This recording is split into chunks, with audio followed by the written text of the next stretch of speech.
As I was about to start recording, I saw my one male miniature schnauzer, Rufus. He's the one who's like almost blind. So he's mounted. He's mounted the other miniature schnauzer, Joey. Both males, both neutered, and he's mounted him. And it's not sexual. It's all about domination. And it's almost like an episode of National Geographic. You would be making a mistake if your dogs did that to stop it. Don't stop it. It's nature. It's natural. Don't discourage that kind of behavior. Just let the dogs do their thing.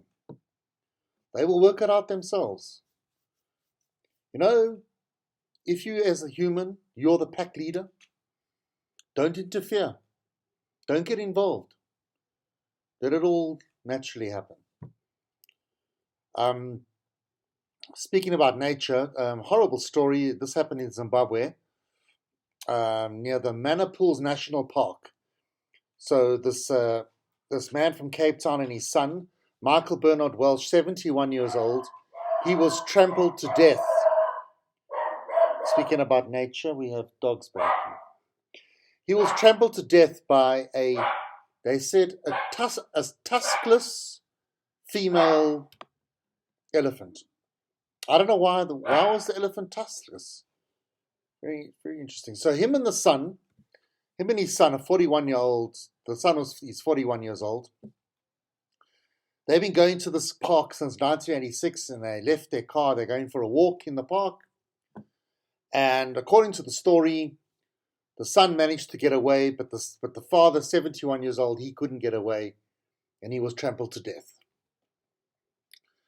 And I was almost in a similar situation, and this is the thing that strikes me, that I think about, and I don't want to seem insensitive. I've been to a game park. I went to Madikwe, one of these private game reserves there near the border with Botswana. And we went on a walk with a ranger. And we were walking. No, the ranger had a rifle.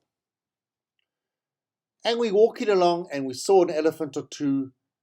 And we had to take certain precautions. And I thought to myself at the time, yes, this is a nice experience.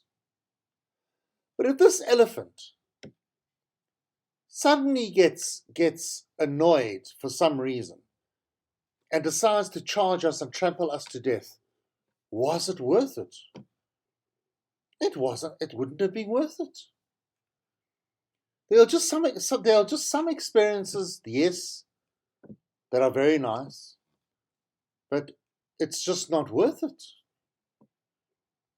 There's an old Yiddish expression, krechne mi dafnet. Don't krechne mi dafnet. Loosely translated, krech, climb or wander off or go somewhere. Mi dafnet. Dafnet, stupid. Don't go off and do stupid things that can risk your life. So the most obvious thing is to go walking in a game park. I mean, forget about elephants. What about the lion? A lion might be hungry. Don't go rock climbing. Don't go scuba diving. Don't go bungee jumping. Don't go walking on one of those little rickety little bridges. What else? Don't go on these playground amusement park things like the Ferris wheel or the, what do you call those? Oh, no, I'm at a loss for words again. You know what I mean. Where you go up and down around it in a circle. Just there's lots of other things. Just don't do it. It's not worth. It's not worth it. You could die. Speaking of which, did you see? There's this advert. I didn't realize it was an advert. It took me a couple of seconds to realize it was an advert.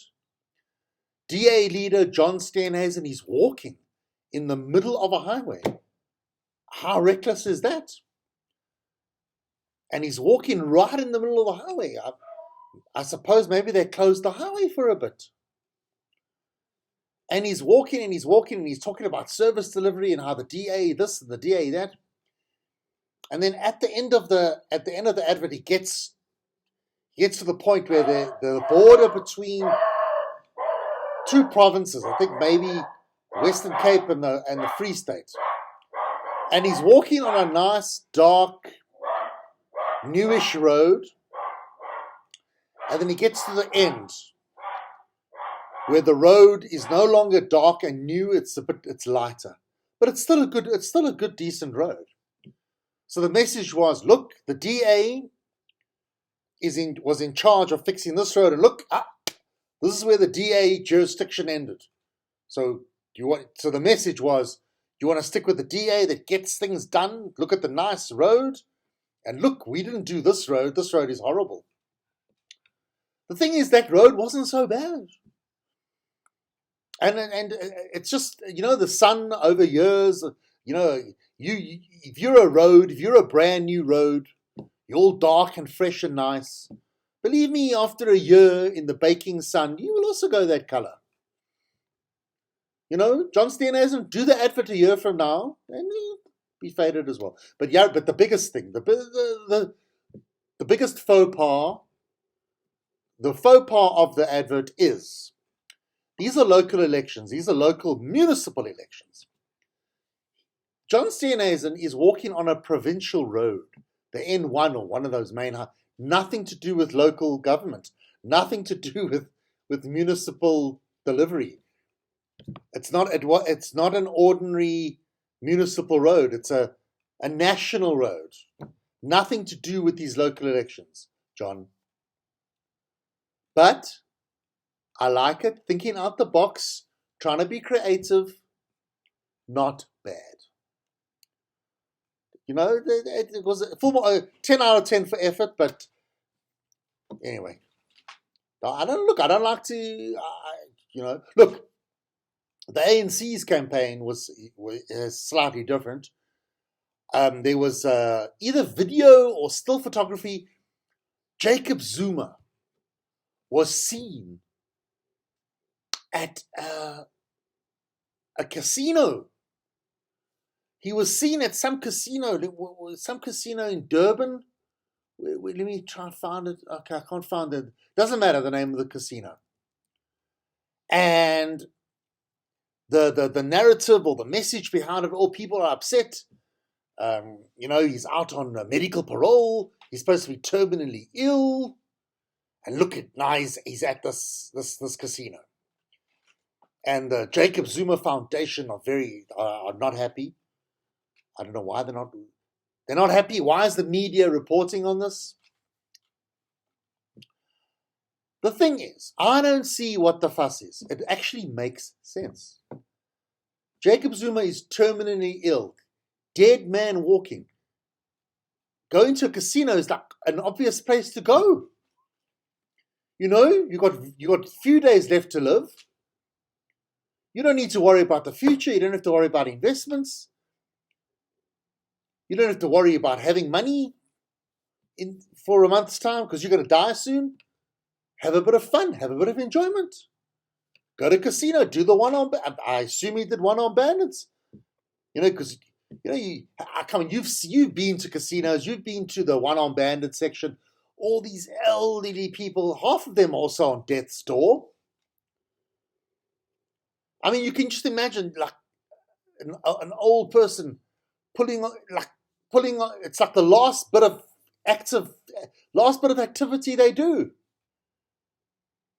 They pass away. All the muscle atrophy, a wasted body. They died of old age. But funnily enough, their one-arm bandit, their pulling arm, still well developed. When they do post-mortems on these elderly people, these elderly sick people, they always find that the one arm still well developed. Interesting, hey? The expression is, you don't use it, you lose it. That's the expression. It's the same principle with my left knee. If I wasn't running for 6 years, so my my left knee actually deteriorated because there wasn't the musculature around my knee. Same story. Now that I've been walking, running, well, trying to run, but it looks like I'm walking, my knee's a lot better. Same principle. I imagine that like some elderly person on death's door, they came home from the casino yesterday, or was it the day before? Must have been the day before. Oh, Daphne, you'll never believe who was next to me at the one on Bandits. I thought it was Thabo Mbeki. No, it was Zuma. Zuma, can you believe it? Can you believe it? Yeah, there you go. Look, no shame, eh? No shame. Comes out of jail. Apparently the day before, or on the same day, he wrote a letter to correctional services asking for permission, because apparently this medical parole, the conditions are that he must be confined to his house in Nkandla. And in fact, Jacob Zuma, 2 or 3 days ago, when he made his public appearance, he even said, I'm under house arrest, much like in the days of apartheid. House arrest. Believe me, they didn't let, when Winnie Madikizela Mandela was under house arrest or whoever, they didn't go off to casinos. Trust me, they didn't. So anyway, look, that's my spin. Hey, if I was the ANC, if I was in ANC marketing, helping them with the elections, that's the spin. He's dying. It makes sense to be at the one on Bandits. What else? You know what? If you're dying, terminally ill, you're dying, but for some reason you can still walk around and you've got still a good arm, what are you going to do? What are you going to do? I would go to the cricket. Did you see that? The news came out yesterday. T20 cricket, provincial, the franchises. They're going to allow 20,000 people into the stadiums. So I would go watch the cricket, but I would get a good, with the last bit of money that I had, I would get a good seat right at, say I'm at the, have you been to the Wanderers? Call it drive end, in the shade at the top. It's called the Unity Stand, right in line with the wickets, so I can judge the LBWs myself. And there I would sit and enjoy. I'll take somebody with me so they can go fetch me like a Nando's burger, mild. Get the mild Nando's burger. A Coke. I wouldn't, look, I'm dying, right? I'm not going to worry about Coke Zero or water. I'm not worried about my health. I'm dying. I'm dying. And enjoy the cricket. Be honest with you, I wouldn't go to the casinos. Casinos, If I went to a casino, I'd play roulette. Roulette's much more fun. Anyway, let's not get into that. Somebody else seems to have a new lease on life. I just saw this article about Elton John. Can you believe Elton John is 74 years old? 74! I watched that movie Rocket Man recently. I know that it was at the cinemas no, but you don't go to cinemas anymore, right? It's, as I said, I was discussing it yesterday, very expensive. Streaming. I watched Rocket Man the other day. Very nice movie. Anyway, 74-year-old Elton John, he's been making a new album. And you know what he said? And I think he's lying, but that's what people do. He says, I'm more excited about music now than ever before. That's what he said. No, I'm more excited about music now than I've ever been, he says. And he's collaborating. He's collaborating with all these youngsters. Lil Nas X, who I've heard, I must be honest, I've vaguely heard about Lil Nas. Nicki Minaj, I know Nicki Minaj, very good bosom. Young Thug. Okay, I haven't heard of Young Thug. So he's collaborating with these people and he's making an album. He's done it on Zoom. During this whole time, during lockdown, he's been making an album. So good for you, Elton John. You know, while others your age are sitting with Jacob Zuma at the one on Bandits. Don't you just love the dogs barking? Isn't it just wonderful? It gives a nice ambience to the episode. You wait for them to stop. Shut up, man. It's enough. The one dog, so lazy, sits on the couch and he just barks. You're sitting on the couch, you're barking. What do you think you're big? What do you think you're big and strong? Mind you, you are. Now, Shami, mind you, he is blind. The other one, Nika, she doesn't even react. Great.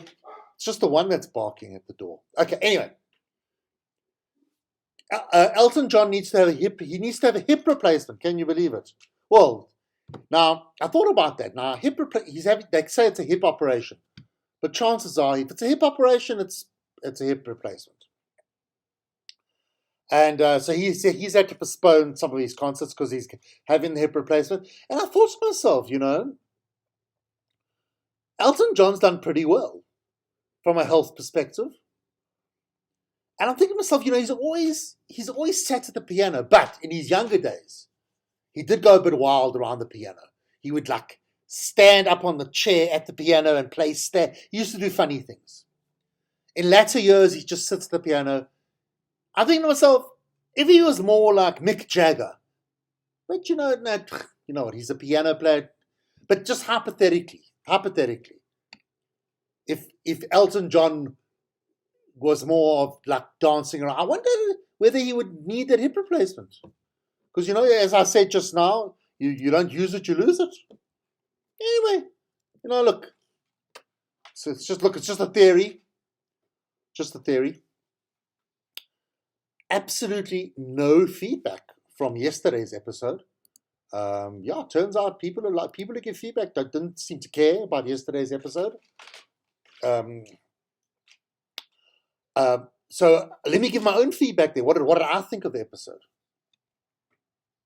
I know I made a mistake. I was mentioning a list of comedians and I mentioned Scarlett Johansson. It's amazing how the mind operates or doesn't operate so well. I obviously had something in my subconscious. I knew I was going to talk about Scarlett Johansson down the line about the movie Black Widow. So then when I was mentioning a list of stand-up comedians that I regard as, wow, amazing comedians, Scarlett Johansson came up. How's that? And then I realized I forgot about Trevor Noah. I left him out. Sorry. Oh, bit of feedback from Gerald. I'm not letting go. This Gerald case will not go away. It's not going away anytime soon, mainly because I'm going to keep on bringing it up. I'm not forgetting about it. So I went to the GP yesterday. I didn't see Gerald. Gerald was not there. But I knew he wouldn't be there because Gerald actually left me a voice message yesterday. But due to confidentiality and privacy principles, I will not play the voice note. And Gerald says he's fine. Says he actually acknowledges that I care about him, and he doesn't feel like I'm using him as a cog in my creative machine that goes on with this amazing podcast. So I went to the GP yesterday. I'm not going to go into too much detail. So the one condition that I forgot to tell you yesterday that I wasn't going to mention was my fistula. I had the fistula. The fistula in my backside where you have another hole almost. I felt it wasn't also not necessary to mention because it had healed.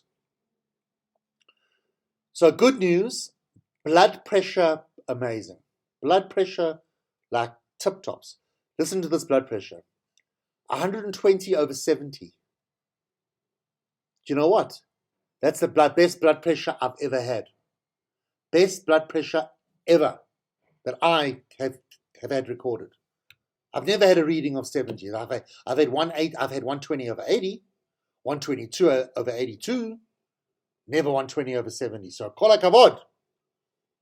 Well done to me. So they took the blood. They're going to test everything. I'll get the results today. I'm not going to. I've mentioned it so many. But the one test, the doctor says you need to have a colonoscopy. Isn't that interesting? I spoke about colonoscopies 1.5 weeks ago, 2 weeks ago. So she went to, the doctor explained to me, you know what, because medical aids don't cover the colonoscopy, etc., what we do now, send me a stool sample, she says. She wants a stool sample. We'll test the stool, and if there's blood in the stool, then we call for the colonoscopy. So she gave me a little container, a little plastic container, but they give me a bag to put the container in. So you would expect a black bag to hide your sample. No. You know when you went into Adult World or one of those shops years ago and you bought a porn movie, they gave you a black bag? Why on earth can't they do the same thing with stool samples? So they've given me a clear bag. You know what? I was going to say I'm going to use my own bag. I can't. I've got to use their clear bag because it's got printing on it. So I'm not rushing to do this thing. I don't know. I'm not excited about doing it. I don't know the logistics of doing a stool sample. Anyway, so that'll be the follow-up, okay? I'll mention that. I'll do that in the next day or two. Aren't you excited? Looking forward to that, eh?